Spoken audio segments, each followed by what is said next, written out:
ಗುರುಜಿ, ಸಂಕಟ ಬಂದಾಗ ವೆಂಕಟರಮಣನ್ನ ನಾವೆಲ್ಲರೂ ನೆನೆಸ್ಕೊಳ್ತೇವೆ, ಹಾಗೆ ಅನುದಿನವೂ ಹೇಗೆ ನೆನೆಸ್ಕೋಬೇಕು ಅಂತ ಹೇಳ್ತಾ ಇದ್ರಿ. ಇವತ್ತಿನ ದಿವಸ ಶ್ರೀನಿವಾಸನ ಸಾನ್ನಿಧ್ಯವನ್ನು ನೆನೆಸ್ಕೊಳ್ಳೇಬೇಕು. ಯಾಕೆಂದರೆ ಅಭಿಷೇಕ ಮಾರ್ಗದಲ್ಲಿ ಬೆಳಗಿನ ಜಾವದ ಪ್ರಾತಃ ಕಾಲದಲ್ಲಿ ರಾತ್ರಿ ಶಯನೋತ್ಸವ ಮಾಡಿದ ನಂತರ ತಿರುಪತಿ ಶ್ರೀನಿವಾಸನಿಗೆ ಅಭಿಷೇಕವಾಗೋದು ಶುಕ್ರವಾರವಂದು ಮಾತ್ರ. ಅದರಲ್ಲೂ ಕಚ್ಚೆ ಪಂಚೆ ಅಲ್ಲ, ಕಚ್ಚೆ ಸೀರೆಯನ್ನೇ ಉಡಿಸ್ತಕ್ಕಂಥ ವಿಧಾನ. ಯಾಕೆಂದರೆ ಹೆಣ್ಣಿನ ರೂಪ ಅಂತ ಮೊದಲಿಂದ ಹೇಳಿಲ್ವೇ, ಬಾಲ ತ್ರಿಪುರ ಸುಂದರಿಯಾಗಿರ್ತಕ್ಕಂಥ ಸ್ವರೂಪದಲ್ಲಿ ಶ್ರೀನಿವಾಸನ ಸಾನ್ನಿಧ್ಯ ಹೊಂದಿರೋದ್ರಿಂದ ಅವನಿಗೆ ಶ್ರೀ ವೆಂಕಟೇಶ್ವರ ಅಂತ ಹೇಳೋದ್ರಿಂದ, ಬಾಲಾಜಿ ಅಂದರೆ ಬಾಲ ತ್ರಿಪುರ ಸುಂದರಿಯಾಗಿರೋದ್ರಿಂದ ತಿರುಪತಿಯಲ್ಲೇ ವಾಸವಾಗಿರೋದ್ರಿಂದ ಗಿರು ವಾಸಿ ಆಗಿರ್ತಕ್ಕಂಥವನು. ಅಂದರೆ ಗಿರಿ ವನ ನಾಡು ಎರಡೂ ಆಗಿರ್ತಕ್ಕಂಥ ಆ ನದಿಯ ಸ್ವರೂಪದಲ್ಲಿ ಲೇಪಾಕ್ಷಿ ಅಂದರೆ ಲೇ ಪಕ್ಷಿಯಿಂದಾಗ ಆ ಗರುಡ ಪಕ್ಷಿಯಾಗಿ ಪರಿವರ್ತನೆ ಆಗ್ತಕ್ಕಂಥದ್ದು. ಅಂಥ ಒಂದು ಸಾನ್ನಿಧ್ಯ ಲೇಪಾಕ್ಷಿಯಿಂದ ಪರಿವರ್ತನೆ ಆಗಿರ್ತಕ್ಕಂಥದ್ದು. ಅದಾದ ಮೇಲೆ ಕಪಿಲಾ ತೀರ್ಥದಲ್ಲಿ ಕಪಿಲೇಶ್ವರನ ವಾಸವಾಗಿರೋದು, ನಂದೀಶ್ವರನ ಜ್ಞಾನಚಕ್ಷಸ್ಸು ಅಭಿವೃದ್ಧಿಯಾಗಿರೋದು. ಇದೆಲ್ಲ ಕೇಂದ್ರ ಬಿಂದುವಾಗಿ ನೋಡತಕ್ಕಂಥ ಈ ಮಹಾಕ್ಷೇತ್ರಕ್ಕೆ ತಾವೆಲ್ಲರೂ ಆಗಮಿಸ್ಕೊಂಡಿರ್ತಕ್ಕಂಥ ವಿಧಾನ.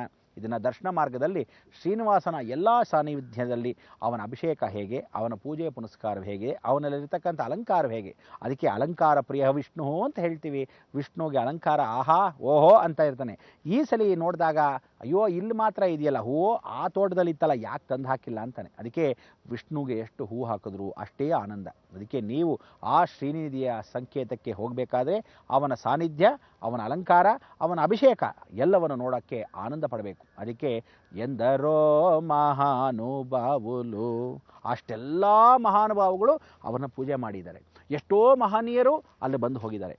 ಅಂದು ಆ ಕಾಲದಲ್ಲ, ಈ ಕಾಲ ಕಲಿಯುವುದವರೆಗೂ ಎಂಥೆಂಥ ಮಹನೀಯರು ಶರಣು ಶರಣು ಅಂತ ಹೇಳಿ ಆ ಸಾಷ್ಟಾಂಗ ನಮಸ್ಕಾರವನ್ನು ಹಾಕಿದ್ದಾರೆ ತಿರುಪತಿ ಗಿರಿವಾಸನಿಗೆ. ಆ ಗಿರಿಗೆ ನೀವು ನಾವೆಲ್ಲ ಪದಾರ್ಪಣೆ ಮಾಡೋಣ, ಸಂತೋಷವಾಗತ್ತಲ್ಲ. ಬನ್ನಿ ಹೋಗೋಣ.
ತಿರುಪತಿ ಗಿರಿವಾಸ ಶ್ರೀ ವೆಂಕಟೇಶ ಶ್ರೀ ವೆಂಕಟೇಶ. ನೋಡಿದ್ರೆ ಎಂಥ ಆನಂದವಾಯಿತು. ಇಂಥ ಒಂದು ಗಿರಿಯ ಮೇಲೆ ಒಂದು ಸಾನ್ನಿಧ್ಯವನ್ನು ಹೊಂದಿಕೊಂಡು ಆ ತಿರುಪತಿಯ ಶ್ರೀನಿವಾಸನನ್ನು ಕದ್ದುಕೊಂಡು ಹೋಗ್ತಾರೆ. ಇನ್ನೇನು 2012 ನಂತರ ನೀವು ನೋಡ್ಬೋದು, ಪ್ರಕೃತಿಯ ಪ್ರಳಯ ಕಾಲದಲ್ಲಿ ಆ ಶ್ರೀನಿವಾಸನ ಸಾನ್ನಿಧ್ಯ ತಿರುಪತಿ ತಿರುಮಲದಲ್ಲಿ ನೀರು ತುಂಬಿ ಹೋಗುತ್ತೆ.